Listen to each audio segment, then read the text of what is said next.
The knock came just as Eliza Harper finished counting the coins for the third time, hoping they might somehow multiply if she stared long enough. They did not. Outside, the wind pressed against the cabin as if it too wanted inside, wanted warmth, answers, mercy. Eliza rose slowly, already knowing that whatever waited on the other side of the door would not be kind. The cabin was small, built by her father years ago when hope had still been cheap. Now the roof sagged, the floor creaked, and the walls smelled of smoke and damp pine. Behind a thin hanging cloth, Thomas Harper lay coughing, each breath sounding like it scraped its way out of his chest. Eliza's two younger siblings sat near the hearth, quiet in a way children should never have to learn. She opened the door and found Nathaniel Crawford standing there, hat in his hands, his posture calm but deliberate. He did not smile. He did not look away either. His eyes were steady, the kind that made people uncomfortable because they suggested nothing was hidden, yet nothing was offered freely. "I won't take much of your time," he said.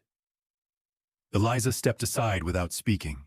He entered, glancing once at the room, at the patched walls and the empty shelves.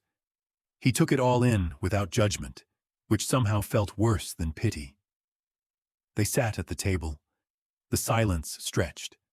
Eliza felt the weight of it press against her chest, tighter with each passing second. "You know why I'm here?" Nathaniel said at last. "Yes," Eliza replied. Her voice surprised her by how even it sounded. She had practiced calm the way others practiced prayer.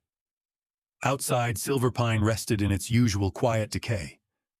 Once men had believed gold ran beneath these hills like a promise. Now the settlement survived on memory and stubbornness. The Harpers had stayed longer than most. Too long, some would say. Nathaniel folded his hands on the table. "Your debts will be called in before winter." Eliza nodded. "I know. Your father won't survive another move. I know that too." Her thoughts raced, though her face remained still. She had tried everything. Extra work, selling what little they had left, asking neighbors who were barely better off. There was no rescue coming. She had accepted that long before this moment. "I'm not here to bargain," Nathaniel continued. "I'm here to offer something simple." He paused, as if giving her space to breathe. She did not thank him for that. "I will take you as my wife," he said. "In return, your family's debts will be settled. Your father will have care. Your siblings will be provided for. No poetry. No promise of affection. Just facts laid bare like tools on a table." Eliza studied him. He was not young, but not old either. His clothes were plain, worn from travel and work. People in Silver Pine called him a mountain man, said he lived alone somewhere high in the timberlands. Poor, quiet, forgettable, safe in a way. "And you?" Eliza asked. Nathaniel met her gaze. "I require a wife. Nothing more. Nothing less." Her heart tightened. There it was. Not love, not hope, necessity, offered in exchange for survival. From behind the curtain came another cough, weaker than the last. Eliza did not turn her head, but she felt it like a hand closing around her spine. "What choice do I have?" she asked, though she already knew the answer. Nathaniel did not respond right away. When he finally spoke, his voice was lower. "You have one choice. Accept or don't. I won't force you." The word force lingered in the air. Eliza almost laughed at the cruelty of it. No one needed to force her. The world already had. She stood and walked to the small window, looking out at the mountains she had known all her life. They were beautiful from a distance. Up close, they were unforgiving. She thought of her mother, gone too early, of her father, once strong, now fading, of her siblings, who deserved a future not shaped by hunger and fear. When she turned back, her decision was already made. "I'll marry you," she said, "but I won't pretend this is anything it isn't." Nathaniel inclined his head. "I wouldn't ask you to."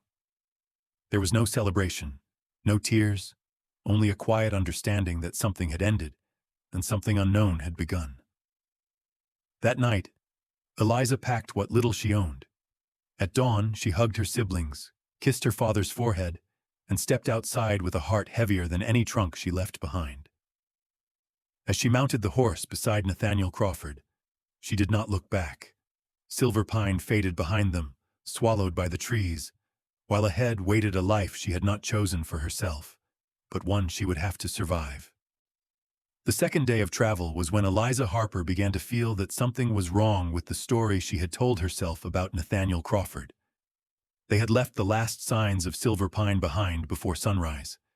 The narrow trail climbed steadily, winding through tall pines and sharp stone. Eliza expected hardship. She expected hunger, cold nights, and silence. What she did not expect was how smoothly everything moved once Nathaniel took the lead. He did not rush the horses, yet they never slowed without reason. He chose paths that avoided loose rock and deep mud, even when they were not the most obvious routes. When the trail split, he did not hesitate. He knew where he was going, not just by memory, but with confidence that came from long familiarity. Eliza watched him closely as they rode. His posture was straight, his movements careful but relaxed. He checked the weather by reading the clouds, adjusted their pace without speaking, and stopped at exactly the right moments to rest the animals. This was not the behavior of a man scraping by in the mountains. That evening, he set camp quickly and efficiently. The fire was small, controlled, giving warmth without wasting wood. Dinner was simple, but there was enough. Eliza noticed that he offered her the better portion without making a show of it. "You've done this often," she said, more statement than question. "Yes," Nathaniel replied, stirring the fire. "You don't live like most men people call mountain drifters." He looked at her then, just briefly. "Most people are careless with their labels." She held his gaze, waiting. He did not say more. As the days passed, the pattern continued. Nathaniel spoke little, but when he did, his words were measured. He asked nothing of her beyond what was necessary, yet there was an authority in him that did not demand attention, but quietly assumed it. When they passed a small logging camp, the men there nodded to Nathaniel with respect. One even stepped aside without being asked. Eliza felt unease grow in her chest. Not fear exactly, but awareness. Like realizing the ground beneath you is not as solid as you believed. On the fourth day, the trail narrowed into a steep pass. Snow still clung to the shaded slopes, even though it was late in the season. Eliza's horse faltered once, and Nathaniel was at her side instantly, steadying the reins, his touch firm and practiced. "You all right?" he asked. "Yes," she said, though her heart was pounding. He nodded and guided them forward, never raising his voice, never showing strain. When they reached the top, the land opened suddenly before them. Eliza pulled her horse to a stop. Below lay a valley hidden from the world by thick forest and high ridges. Sunlight spilled across open land, wide and green, cut by a clear river. And at the center of it stood a large lodge, solid and carefully built, with wide windows and a long porch facing the mountains. Nearby were barns, worker cabins, and stacks of neatly arranged timber. Eliza stared, unable to speak. "This is yours?" she finally asked. "Yes," Nathaniel said. The word landed heavier than any confession. "This isn't a hunting cabin," she said quietly. "This is an estate." Nathaniel did not deny it. He watched her closely now, as if measuring something. As they descended into the valley, Eliza noticed more details. The fences were maintained. The roads were cleared. Workers moved with purpose, not desperation. Everything spoke of planning, of control, of long-term vision. When they rode into the yard, several men stopped what they were doing. Hats were removed. One man approached Nathaniel and spoke in a low voice about schedules and shipments. Nathaniel answered calmly, giving clear instructions. The man listened closely, then hurried off. Eliza's hands tightened on the reins. "You let me believe you were poor," she said once they dismounted. I let you believe I lived simply, Nathaniel replied. That part was true. She faced him fully now. Why? He took a breath. Because I needed to know you would choose me without knowing this. Anger flared, sharp and sudden. You made a decision about my character without asking me. Yes, he said evenly. And now you get to decide what to do with the truth. Eliza looked back at the lodge, at the valley, at the life waiting there.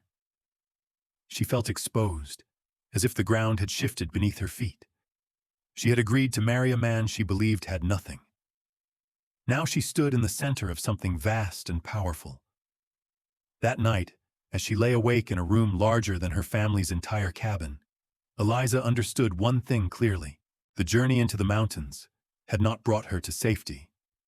It had brought her into the heart of something far more dangerous, a life where every choice would matter, and where nothing, and no one, was as simple as it seemed. Morning light filled the wide room before Eliza Harper was ready for it. She lay still, staring at the ceiling beams above her, listening to the quiet order of the lodge waking around her. Soft footsteps moved down the hall. Somewhere below, a door opened, then closed. The sounds were steady, controlled, nothing like the fragile chaos she had left behind. She rose and dressed slowly, her hands shaking despite her effort to stay calm. The room was warm, the blankets thick, the floor solid beneath her feet. Every comfort felt undeserved, like she had stepped into someone else's life without permission.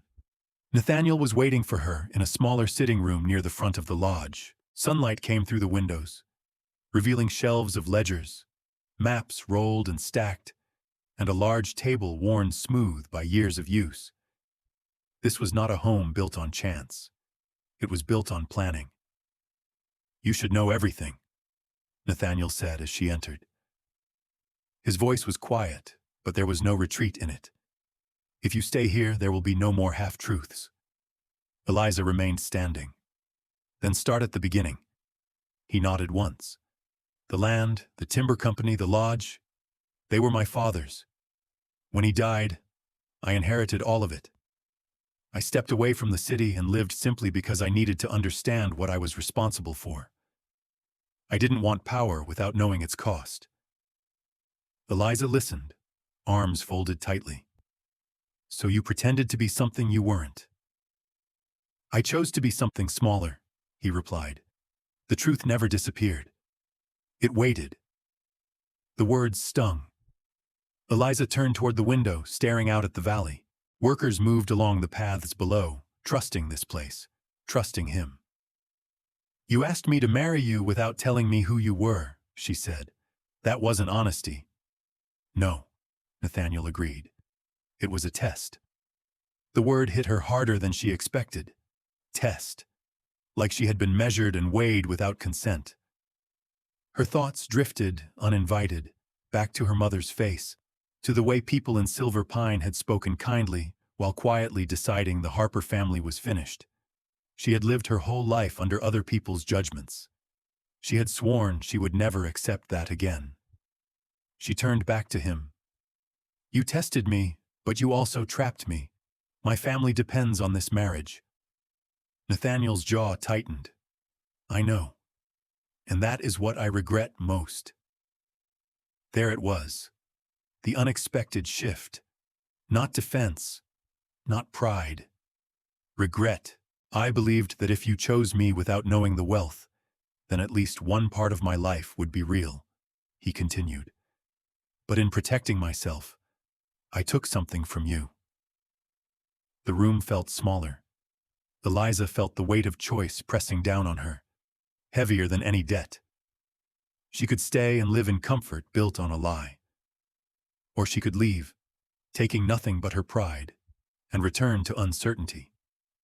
She remembered her father's tired smile, her siblings' thin faces.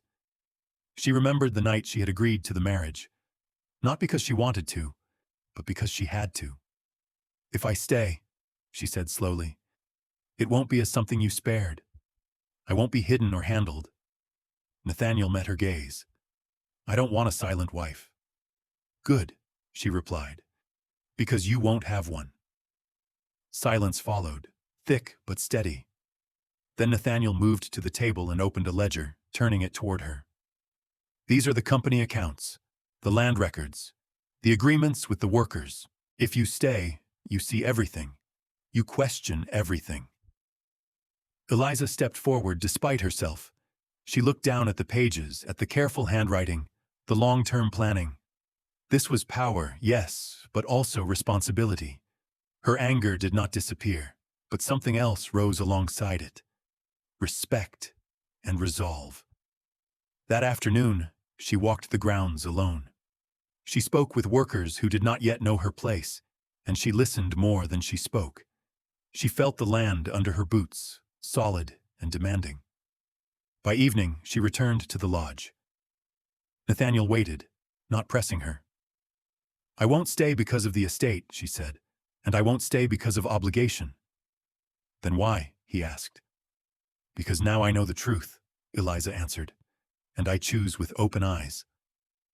Nathaniel inclined his head, not in victory, but in acknowledgement. As night settled over Frostwood Valley, Eliza understood the deeper cost of her choice.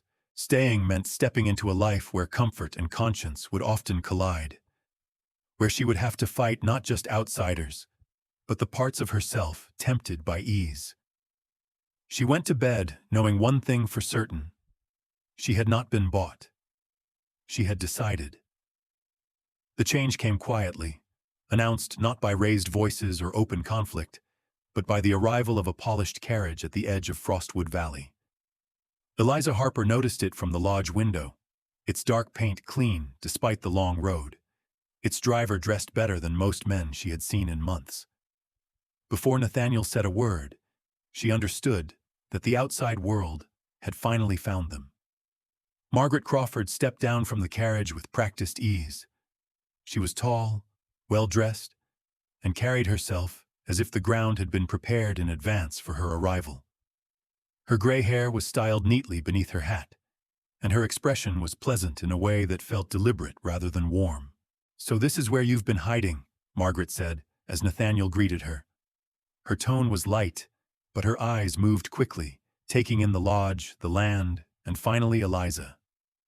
Nathaniel introduced them. Aunt Margaret, this is my wife, Eliza. Margaret's smile did not fade, but it sharpened. Wife, she repeated, as if testing the word. Eliza stepped forward and offered her hand. Margaret took it briefly, her grip cool and exact. My nephew has always been full of surprises, Margaret said. This one, however, has caused quite a stir in Denver. Eliza felt the weight of that sentence settle into the room. She said nothing, choosing stillness over defense. Margaret wasted no time. Over tea, she spoke of board meetings delayed, of investors confused, of rumors spreading through the city. Her voice remained calm, even polite, but every word carried judgment. You must understand, Margaret said, setting her cup down carefully. Crawford Timber is not a private experiment. It is a respected operation, with many eyes upon it. Nathaniel's jaw tightened. My marriage does not weaken the company. Margaret turned her attention back to Eliza. That depends. The silence that followed was heavy. Margaret rose and walked slowly around the room, stopping near the window. A woman from a failed settlement, she said mildly, with no formal education in business or society, suddenly placed at the center of a major enterprise. People will ask questions. Eliza met her gaze. They already are. Margaret smiled. Good. Then you understand the situation. That evening, Margaret requested a private conversation with Nathaniel. Eliza did not ask what was said.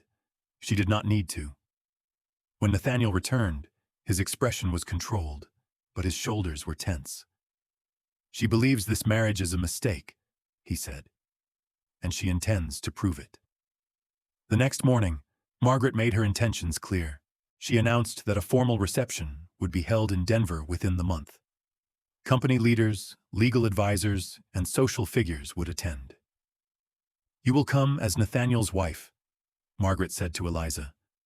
You will meet the people who shape his world, If you belong here, it will be clear. And if I don't? Eliza asked. Margaret's smile returned. Then we will all know this marriage cannot last. The challenge hung in the air, carefully framed as an opportunity. Eliza understood it for what it was, a test designed for her to fail. Over the following days, Margaret remained at the lodge, watching, commenting, correcting. She spoke softly but left no doubt about her opinion. She pointed out Eliza's unfamiliarity with formal customs, her lack of polished speech, her simple clothing. Nathaniel grew increasingly quiet. Eliza noticed his restraint, the effort it took for him not to intervene. She also noticed something else, his trust. He did not shield her. He did not argue on her behalf. He waited. One evening, Eliza confronted him. "She wants me to break," Eliza said. "She believes pressure will send me running." Nathaniel nodded. "She's used to winning that way." "And if she does?" Eliza asked. "If I fail in Denver?" Nathaniel looked at her steadily. "Then I will stand by you, but I won't choose for you." The words steadied her more than comfort would have. As preparations began, Eliza felt the weight of expectation settle in. She was no longer just a wife. She was a symbol, a target, and a question waiting to be answered. Margaret Crawford believed the city would expose Eliza's limits. Eliza Harper began to understand that the reception in Denver was not about manners or appearances. It was about whether she would allow others to define her place, or claim it herself. The ballroom in Denver was already full when Eliza Harper stepped inside. Her hand resting lightly on Nathaniel Crawford's arm. Light spilled from high chandeliers onto polished floors, and the sound of conversation moved like a steady current through the room. Eliza felt every glance the moment they entered. Some curious, some doubtful, a few already decided. She straightened her shoulders and walked forward anyway. Margaret Crawford stood near the center of the room, speaking with a group of men whose suits and confident posture marked them as decision-makers. When she noticed Eliza, her expression softened into polite approval, as if the evening were unfolding exactly as planned. Nathaniel introduced Eliza to one person after another: company partners, legal advisors, influential figures whose opinions carried weight beyond the room. Eliza listened carefully, answered simply, and never rushed her words. She did not try to impress. She focused on understanding. At first the questions were small. Where was she from? How long had she known Nathaniel? Did she enjoy city life? Eliza answered honestly, without apology. She spoke of Silver Pine without shame. She spoke of hardship without complaint. Then the questions shifted. One man asked about land management. Another mentioned recent timber disputes in the territory. Margaret watched closely now, her posture relaxed, her confidence absolute. Eliza felt the familiar pressure rise, the same pressure she had known while keeping her family together, while making choices no one else wanted to make. She did not push it away. She used it. "The land isn't just an asset," Eliza said when asked her opinion. "It's a responsibility. If you take too much too fast, it doesn't recover. People don't either." A few brows lifted, a few conversations quieted. She spoke of seasons, of planning years ahead instead of months, of listening to workers who knew the forests by touch and sound, not just numbers on paper. She did not speak like someone seeking approval. She spoke like someone protecting something that mattered.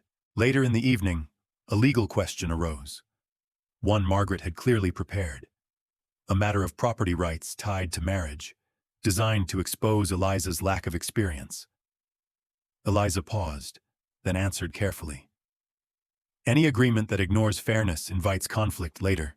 Stability comes from clarity, not control." The judge present nodded once, thoughtful. The territorial governor asked a follow-up question. Eliza answered that too, steady and composed. Margaret's smile thinned. By the time the music resumed, the tone of the room had changed. Eliza noticed it not by applause or praise, but by the way people leaned in when she spoke. By the way, questions became discussions instead of tests. Nathaniel watched her from a distance, saying little. He did not interrupt or rescue. He did not need to. At the end of the night, Margaret approached them. Her expression was calm, but her eyes were sharp. "You surprised many people this evening," she said to Eliza. Eliza met her gaze. "I wasn't trying to." Margaret studied her for a long moment, then inclined her head slightly. "Perhaps I misjudged you." It was not an apology. It was not surrender, but it was enough. The return to Frostwood Valley was quiet. Snow dusted the upper ridges, and the air felt cleaner with each mile away from the city. Eliza watched the land unfold before them again, the lodge appearing between the trees like something earned, not taken. When they arrived, workers greeted them as usual, but something had shifted. Word had traveled faster than the carriage. Eliza was no longer just the woman who arrived unexpectedly.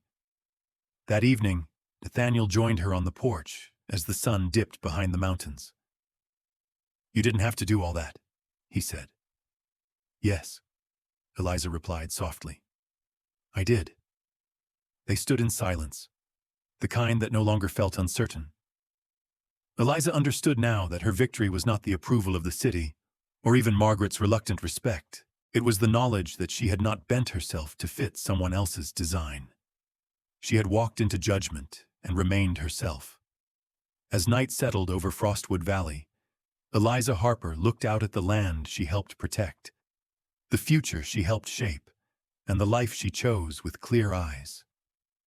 And if this was only the beginning, she was ready. Because some stories don't end when the doors close. They begin when someone finally stands their ground and refuses to be moved.